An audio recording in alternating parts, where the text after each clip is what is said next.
Selamat malam, salam sejahtera bagi kita semua, keluarga besar GPDI. Puji Tuhan, melalui kesempatan ini kita tentu patut bersyukur dan berterima kasih kepada Tuhan karena kita semua ada dalam kesehatan, dalam kekuatan, dan dalam pemeliharaan Tuhan.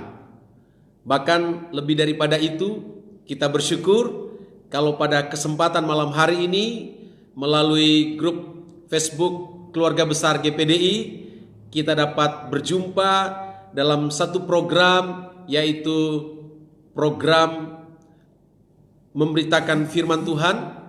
Dan saya berharap pada kesempatan ini firman Tuhan boleh memotivasi kita, boleh menginspirasi kita.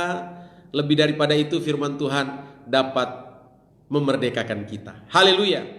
Dan sebelumnya saya berterima kasih kepada admin dari grup Facebook Keluarga Besar GPDI yang boleh memberikan kepercayaan kepada saya untuk berbagi firman Tuhan pada kesempatan malam hari ini. Haleluya. Dan sebelum saya lanjut untuk menyampaikan kebenaran firman Tuhan, saya rindu menyanyikan pujian mengenai Mars Jayalah GPDI. Karena kita semua keluarga besar GPDI, saya berdoa dan saya berharap biarlah pujian ini memberkati kita semua, bahkan memotivasi kita semua sebagai warga GPDI untuk lebih giat lagi, untuk lebih semangat lagi dalam berkarya bagi pelayanan pekerjaan Tuhan. Haleluya. Lagu Mars Jayalah GPDI.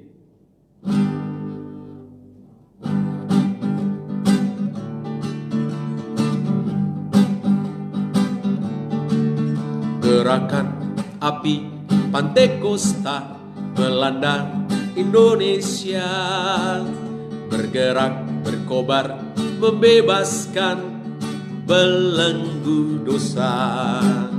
Oleh anugerah dan kuasa Roh Kudus, api Pantekosta terus menyala. Majulah, jayalah, mulialah, dan jadi pemenang. Ini kami, warga gereja Pantekosta di Indonesia, terus berjuang, beritakan Injil, menangkan jiwa bagi Kristus. Kami berjanji melayani Kristus sampai akhir hayat. Roh Kudus penolong yang setia, GPDI semakin jaya. Gerakan api Pantekosta melanda Indonesia, bergerak berkobar membebaskan belenggu dosa. Oleh anugerah dan kuasa Roh Kudus, api Pantekosta terus menyala. Majulah, jayalah, mulialah, dan jadi pemenang. Ini kami, warga gereja Pantekosta di Indonesia, terus berjuang, beritakan Injil, menangkan jiwa bagi Kristus. Kami berjanji melayani Kristus sampai akhir hayat. Roh Kudus penolong yang setia, GPDI semakin jaya. Ini kami, warga gereja Pantekosta di Indonesia, terus berjuang, beritakan Injil, menangkan jiwa bagi Kristus. Kami berjanji melayani Kristus sampai akhir hayat. Roh Kudus penolong yang setia, GPDI semakin jaya. GPDI semakin jaya, GPDI semakin jaya.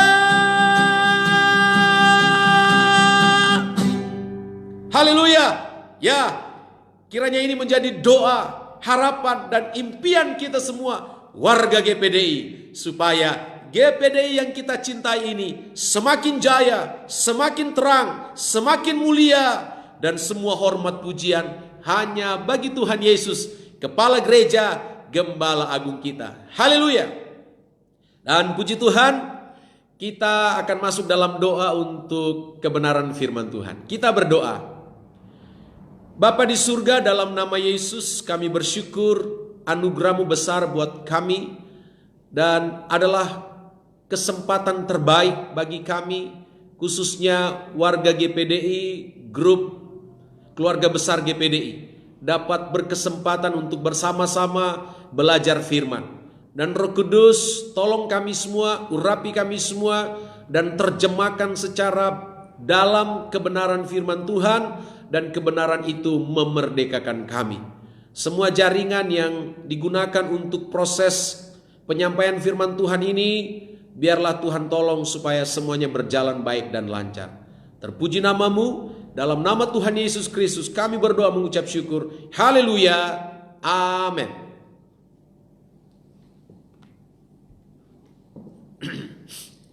Puji Tuhan.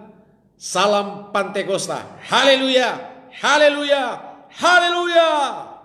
Ya, saya begitu exciting dan bersemangat malam hari ini bertemu dengan saudara-saudara warga GPDI. Puji Tuhan, dan kiranya kita semua tetap dalam kesatuan, dalam kebersamaan, dalam kekompakan, dalam kekeluargaan, dan kita semua satu visi, yaitu tegaknya kerajaan Allah. Puji Tuhan. Bapak Ibu Saudara sekalian yang dikasihi Tuhan, kita semua masih dalam suasana kenaikan Tuhan Yesus ke sorga, dan kita warga GPDI saat-saat ini sedang dalam doa 10 malam untuk menantikan janji Bapa. Meskipun seperti yang seringkali saya katakan bahwa tentu saja kita berdoa 10 malam bukan lagi untuk menantikan janji Bapa, sebagaimana Kisah Rasul pasal 1 ayat 4 pesan Tuhan Yesus kepada murid-murid untuk jangan tinggalkan Yerusalem, tapi mereka harus tetap ada di Yerusalem menantikan janji Bapa. Nah, tentu saja doa 10 malam kita bukan dalam konteks menantikan janji Bapa, karena bicara tentang janji Bapa itu sudah terjadi 2000 tahun yang lalu, atau 10 hari setelah Yesus terangkat ke sorga. 10 hari kemudian, tepat di hari Pentakosta, Roh Kudus dicurahkan, janji Bapa digenapi. Nah, konteks kita hari-hari ini berdoa adalah dalam rangka meminta Roh Kudus bekerja lebih hebat lagi, lebih dahsyat lagi di dalam hidup kita, di dalam keluarga kita, di dalam pelayanan kita. Dan kita minta supaya urapan itu kembali diperbaharui di dalam kita, supaya kita tetap semangat seperti HP yang selalu baterainya full karena dicas oleh kuasa dari Roh Kudus. Dan jangan pernah salah bahwa Roh Kudus itu adalah sebuah kuasa, sebuah kekuatan untuk memperlengkapi kita maksimal dalam melayani Tuhan. Dan puji Tuhan, pada kesempatan ini tema firman Tuhan adalah memaknai kenaikan Tuhan Yesus ke sorga. Mari buka di dalam Injil Lukas pasal 24. Bagi Bapak Ibu Saudara sekalian yang mungkin ada di rumah dan berkesempatan untuk membuka Alkitab, akan jauh lebih baik kalau kita buka Alkitab dan kita baca dalam hati tentunya ya. Atau kalaupun bersuara, menurut saya itu lebih baik. Di dalam Injil Lukas pasal 24 itu mengenai Tuhan Yesus terangkat ke sorga. Saya akan baca ayatnya yang ke-50 sampai ayatnya yang ke-53. Firman Allah, lalu Yesus membawa mereka keluar kota sampai dekat Betania. Di situ ia mengangkat tangannya dan memberkati mereka. Dan ketika ia sedang memberkati mereka, ia berpisah dari mereka dan terangkat ke sorga. Mereka sujud menyembah kepadanya. Lalu mereka pulang ke Yerusalem dengan sangat bersukacita. Mereka senantiasa berada di dalam bait Allah dan memuliakan Allah. Haleluya. Ada beberapa hal yang ingin saya sampaikan mengenai makna dari kenaikan Tuhan Yesus ke sorga. Kalau tujuan tentu kita semua tahu. Tujuan Yesus naik ke sorga ada beberapa. Misalnya yang pertama, Yesus naik ke sorga untuk menyediakan tempat buat kita. Yang berikutnya, Yesus naik ke sorga untuk membawa laporan pertanggungjawaban tentang karya penyelamatan yang dia sudah kerjakan dan selesaikan secara sempurna di kayu salib. Dan yang ketiga, tujuan Yesus naik ke sorga adalah untuk menjadi pembela, lawyer bagi setiap kita. Dan yang keempat, Yesus naik ke sorga agar supaya Roh Kudus dicurahkan. Tentu saja itu tujuan Tuhan Yesus naik ke sorga. Tapi yang saya akan bahas pada kesempatan ini adalah maknanya. Nah, yang pertama, pelajaran yang menarik atau makna yang dapat kita ambil dari peristiwa Yesus naik ke sorga adalah bahwa ternyata Dia adalah Tuhan yang Maha Kuasa. Ya, itulah hal konkret yang dapat kita lihat dari peristiwa Tuhan Yesus naik ke sorga. Ini membuktikan bahwa Dia Tuhan yang Maha Kuasa. Kenapa? Ya, coba saudara bayangkan. Ada manusia yang tiba-tiba terangkat dari bumi ini. Naik, melintasi langit, melintasi atmosfer, dan sampai ke sorga. Sampai dia hilang dari pemandangan murid-muridnya. Sama seperti kalau kita melihat pesawat lepas landas, dia naik. Awalnya masih kelihatan sampai dia tidak kelihatan lagi. Itulah peristiwa yang terjadi pada saat Yesus naik ke sorga. Murid-murid melihat dengan mata kepala langsung. Yesus tiba-tiba terangkat, naik, menembus awan, menembus atmosfer, dan sampai tidak kelihatan lagi. Yesus tidak tunduk pada hukum alam. Hukum gravitasi tidak berlaku untuk Tuhan Yesus. Kenapa? Ya, karena memang Dia Tuhan, Tuhan yang Maha Kuasa. Itu sebabnya Bapak Ibu Saudara sekalian, warga GPDI yang saya cintai dan kasihi, banggalah kita punya Tuhan yang hebat, dan bersyukurlah kita punya juru selamat yang betul-betul adalah Tuhan. Dia membuktikan ketuhanannya dengan Dia terangkat dari bumi menuju sorga yang kekal. Dia Tuhan yang Maha Kuasa, dan sebagai Tuhan yang Maha Kuasa, tentu saja Dia dapat melakukan segala sesuatu. Kita semua tahu kisahnya bahwa sebelum Tuhan Yesus terangkat ke sorga, Tuhan Yesus juga pernah mendemonstrasikan kuasanya, bahwa membuktikan Dia itu Tuhan. Dia pernah berjalan di atas air. Kalau saudara pernah melihat ada orang berjalan di atas air, itu karena sulap. Dan itu karena trik kamera, atau dia punya peralatan-peralatan canggih yang memang sudah dipersiapkan sehingga kelihatan berjalan di atas air. Tetapi sesungguh-sungguhnya tidak pernah ada orang yang bisa berjalan di atas air. Hanya ada satu, itulah Tuhan Yesus Kristus. Dan kenapa bisa? Karena Dia Tuhan. Tuhan yang hebat, Tuhan yang dahsyat, Tuhan yang ajaib, dan Tuhan yang Maha Kuasa. Itulah Tuhan saya dan saudara, Tuhan yang Maha Kuasa. Dia sanggup melakukan apapun, termasuk Dia sanggup melakukan yang terbaik bagi setiap kita, anak-anaknya. Haleluya. Yang kedua, makna dari Tuhan Yesus naik ke sorga, itu membuktikan bahwa Dia tahu jalan ke sorga. Halo, dengar baik. Tuhan Yesus tidak perlu Google Map untuk bisa sampai di sorga. Sama dengan misalnya, mohon maaf saya bersaksi sedikit, saya pelayanan di Bali, Dan saya orang Manado asli, tepatnya orang Langoan. Lebih tepat lagi di sebuah desa kecil namanya Desa Raringis. Saudara, kalau saya pulang ke kampung saya, Desa Raringis, Kecamatan Langoan, saya tidak perlu pakai Google Map. Kenapa? Karena saya tahu persis bagaimana caranya sampai di kampung saya. Kenapa? Karena itu kampung saya. Saya ada di Bali dari kampung saya. Jadi Yesus pergi ke sorga. Dia tidak perlu pakai Google Map. Kenapa? Karena dia datang dari sorga. Jadi makna kedua, kenaikan Tuhan Yesus ke sorga, itu karena dia tahu jalan ke sorga. Kenapa Yesus tahu jalan ke sorga?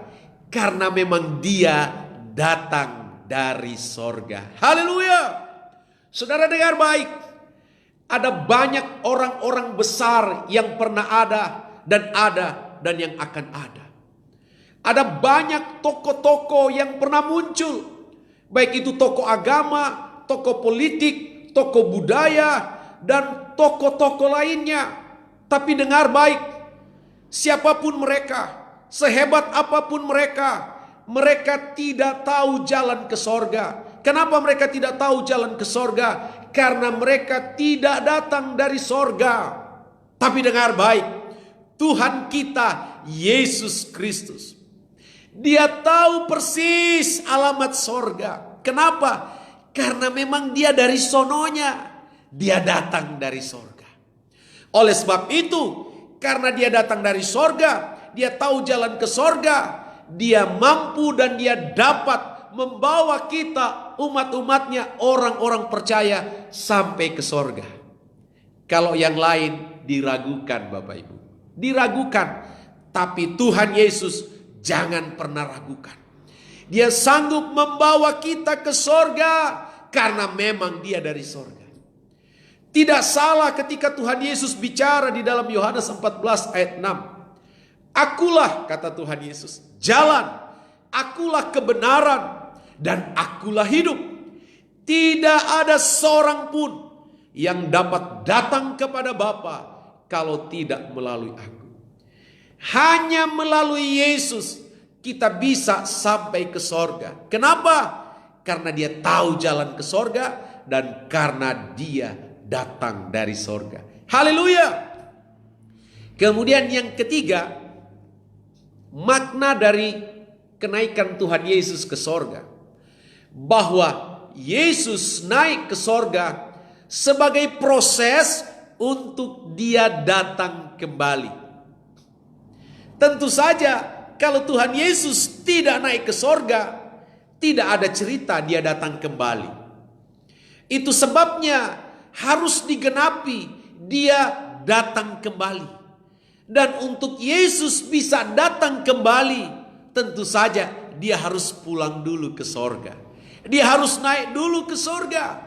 Itu sebabnya yang ketiga, makna kenaikan Tuhan Yesus ke sorga adalah proses untuk dia datang kembali.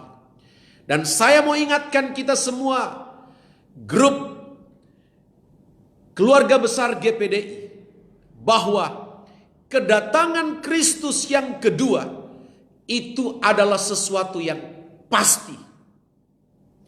Sebagaimana kelahiran Yesus sebagai manusia itu adalah sebuah kepastian dan sudah menjadi fakta, kematian Tuhan Yesus juga sebuah kepastian, bahkan sudah menjadi fakta.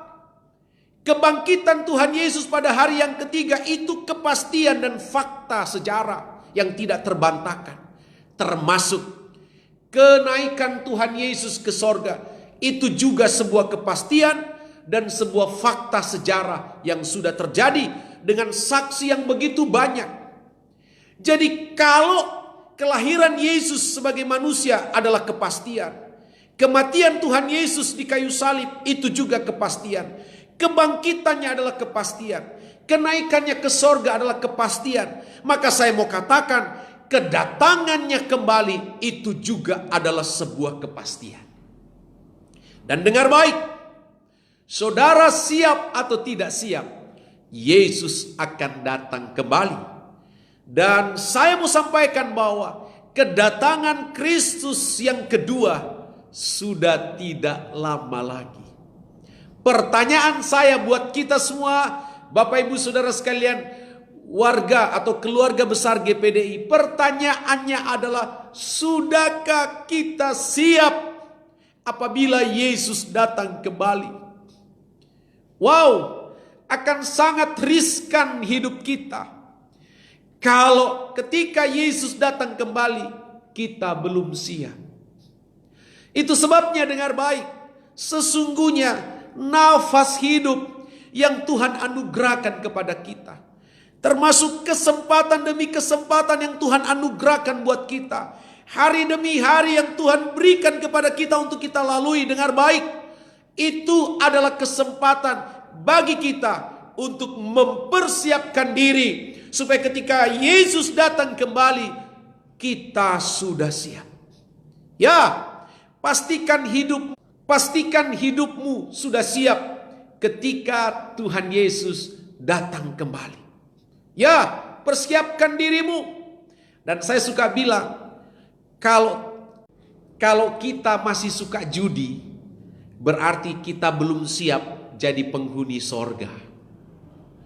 Kalau kita masih suka mabuk-mabuk, kita berarti belum siap jadi penghuni sorga. Kalau kita masih suka benci orang, kalau kita masih suka fitnah orang, berarti kita belum siap jadi penghuni sorga. Dan kalau kita belum siap jadi penghuni sorga, itu juga berarti kita belum siap kalau Tuhan Yesus datang kembali. Itu sebabnya pada kesempatan ini saya ingin sampaikan kepada kita semua, mari kita persiapkan diri kita sebaik mungkin. Mari kita menjadi pelaku-pelaku firman. Mari kita orang-orang benar yang hidup benar sesuai firman Tuhan, agar supaya ketika Tuhan datang kembali kita sudah siap. Haleluya, haleluya.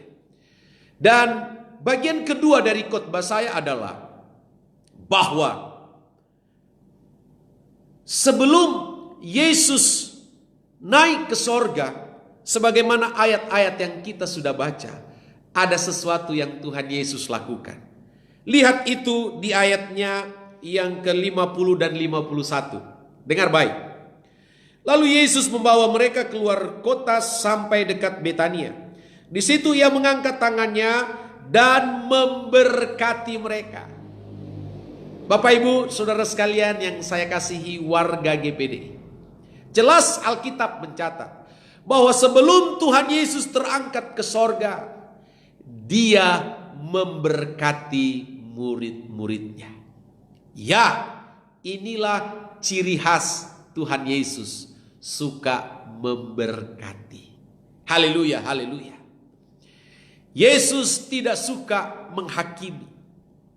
Yesus tidak suka mengutuk. Yang Yesus suka memberkati. Bagaimana dengan kita? Kalau kita orang-orang yang menyebut diri anak Tuhan, harusnya kita mirip dengan Tuhan Yesus. Dan dengar dan ingat, Tuhan Yesus itu suka memberkati. Saudara, saya punya 3 anak, semuanya cowok. Kalau ada orang yang bilang bahwa anak saya mirip saya, tentu saja saya senang. Tentu saja saya bangga. Kalau ada orang yang mengatakan anak saya mirip saya. Dan memang idealnya anak saya, ya, karena dia membawa DNA saya, dia mirip saya. Dan saya senang. Saudara, kalau kita semua sifat dan karakter kita mirip Tuhan Yesus, maka dengar baik, sudah pasti Tuhan Yesus senang. Sudah pasti Tuhan Yesus bangga kalau perilaku kita sama seperti Tuhan Yesus. Dan sebaliknya, dengar baik, kalau perilaku kita mirip-mirip setan, maka yang bangga siapa? Ya, kalau perilaku kita mirip setan, maka yang bangga setan. Setan akan bilang begini, wow, you mirip saya, mantap. Setan yang akan memuji kita. Setan yang bangga kalau kita kelakuannya mirip setan. Jadi semua kita yang mendengar program malam hari ini, dengar baik, pastikan hidupmu, sifat dan karaktermu mirip Tuhan Yesus. Supaya Tuhan Yesus bangga, Tuhan Yesus senang, dan Tuhan Yesus mengapresiasi kita. Dan salah satu ciri utama Tuhan Yesus, saya pelajari di dalam Alkitab, Tuhan Yesus suka memberkati. Mari kita jadi anak-anak Tuhan yang sama dengan Tuhan, punya sifat senang memberkati. Jadi belajar lepaskan berkat. Memberkati tidak selamanya uang kita kasih kepada orang lain, tetapi memberkati juga lewat ucapan kita. Sudahkah ucapan kita menjadi berkat? Sudahkah ucapan yang keluar dari kita adalah ucapan berkat? Saudara dengar baik. Firman Allah berkata, apa yang kamu lepas di bumi, terlepas di sorga. Kalau kita melepaskan berkat, maka hal yang sama terjadi di sorga. Dan semakin banyak kita melepaskan berkat, ya, dunia di sekeliling kita banjiri dengan berkat, maka inputnya pun, feedbacknya pun adalah berkat. Kalau yang kita lepaskan kutuk, maka feedbacknya juga kutuk. Kalau yang kita lepaskan adalah penghakiman, maka bisa saja feedbacknya juga penghakiman. Tapi saya mau dorong, saya mau himbau kita semua, lepaskan berkat. Banjiri keluargamu dengan berkat. Banjiri pekerjaanmu dengan berkat. Anak-anakmu kasih berkat. Lepaskan berkat. Lepaskan berkat. Maka yang akan datang juga adalah berkat. Itu sama dengan ketika kita berada di satu ruangan, lalu kita berseru, ada gema, saudara. Kalau kita berseru di satu ruangan, haleluya, maka gemanya juga yang akan kembali adalah haleluya, haleluya, haleluya. Sama kalau yang kita lepaskan berkat, maka yang datang juga kepada kita berkat. Dan saudara, melalui pembacaan ini, setelah Tuhan Yesus memberkati murid-muridnya, dan Tuhan Yesus terangkat ke sorga, apa yang dilakukan oleh murid-muridnya? Menarik, dikatakan ayatnya yang ke-51. Dan ketika ia sedang memberkati mereka, ia berpisah dari mereka dan terangkat ke sorga. Ayat 52, mereka sujud menyembah kepadanya. Ya, ini ekspresi orang yang diberkati Tuhan. Dan saya percaya semua kita yang sedang menyaksikan program ini, warga GPDI, torang semua diberkati Tuhan. Haleluya, haleluya. Dan ekspresi dari murid-murid setelah diberkati oleh Tuhan Yesus dan Tuhan Yesus terangkat ke sorga, dikatakan mereka sujud menyembah. Ini ciri orang-orang yang diberkati. Ini ciri anak-anak Tuhan, senang menyembah, senang memuji Tuhan. Haleluya. Dan menyembah itu, saudara, bahasa aslinya proskuneo. Proskuneo itu bisa berarti menyembah dengan kekaguman. Bahkan dianalogikan seperti anjing yang menjilat tuannya. Ya, seperti itulah proskuneo. Ada kebanggaan, ada kasih yang tulus yang diarahkan kepada Tuhan. Itu penyembahan. Yang berikutnya dikatakan, masih di ayat 52, mereka sujud menyembah kepadanya, lalu mereka pulang ke Yerusalem dengan sukacita. Wow, ini ekspresi kedua dari murid-murid. Orang-orang yang diberkati Tuhan, rupanya ekspresinya sukacita. Dan ini adalah ciri anak-anak Tuhan, bersukacita. Saudara dengar, Rasul Paulus, dia pernah dipenjara di Roma. Dan Dalam kondisi di penjara, Rasul Paulus menulis surat kepada jemaat di Filipi. Dan kalau saudara pelajari tema dari kitab atau surat Filipi, temanya adalah sukacita. Saudara, artinya begini, Rasul Paulus punya alasan untuk sedih. Rasul Paulus punya alasan untuk kecewa. Rasul Paulus punya alasan untuk bersusah hati. Tetapi dia memilih bersukacita. Makanya di dalam Filipi pasal 4 ayat 4 dikatakan, bersukacitalah. Sekali lagi kukatakan bersukacitalah. Jadi Bapak Ibu Saudara sekalian, mungkin engkau sebetulnya punya alasan untuk sedih. Engkau mungkin sebetulnya punya alasan untuk kecewa.